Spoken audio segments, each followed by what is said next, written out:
Red Flags of Emotional Repression, Part 31, Hiding the Ball.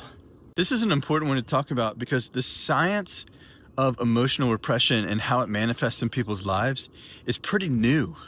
I mean, even just the concept of the unconscious is a relatively recent development. Carl Jung and Sigmund Freud, they started talking about it in the first half of the 20th century. So in the big picture, that's like a couple days ago. And so the science of unconscious emotional repression is basically an emerging science, which is why leaders in, the spiritual or clinical or healing paradigms don't talk about emotional repression being the root of suffering that much. They're hiding the ball from the rest of us because they're hiding the ball from themselves. Plus, you can make a pretty good living hiding the ball from people and pointing them to the symptoms of emotional repression instead of showing them how to resolve it. So here's some examples of hiding the ball paradigm by paradigm. You have clinical depression, or you have an anxiety disorder. You have low self-esteem, PTSD, or complex PTSD. You're sinful, fallen, or saved and redeemed. You're asleep and unawakened, or awake and enlightened. You're healed or unhealed of your core wounds. You're powerless, an addict and or a recovering addict. Whether it's the name of a problem or the name of a solution, these are what people who are hiding the ball, aka people who don't know about or haven't resolved their own emotional repression, call emotional repression. You can't and won't point to the root of suffering if you haven't seen and addressed it in yourself, right? And here's the crazy thing. The mechanism of emotional repression will make sure that we don't know about its existence.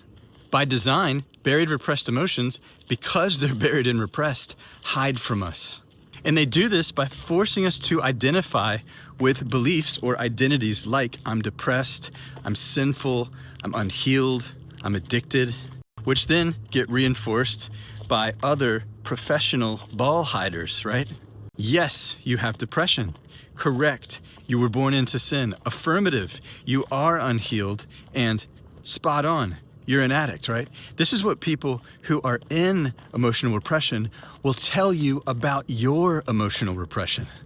But Dan, aren't you and KI doing the same thing and just asking people to believe that they're in emotional repression and they can get free of it with emotional repression work? Nope, not at all. We're not asking you to believe anything at all. That would be part of the problem, right? What we're asking is, if you'd like to, check your body. Check the body, and what you won't find in the body is depression, sinfulness, core wounds and unhealedness, addiction, right? You won't find those things. What you will find is the mechanism of emotional repression and buried feelings. So how do you tell if someone's not hiding the ball? Well, it's not just telling you you're emotionally repressed, right? It's giving you context and tools and saying, go find out for yourself, yeah? And if you do find that it's true in your experience, here's how to resolve it. It's reality-based, right? So here's me not hiding the ball. You're emotionally repressed. It's the root of your suffering. But don't believe me, KI has the tools to check and to resolve it. If you'd like to learn more about that, then visit repressiontest.com.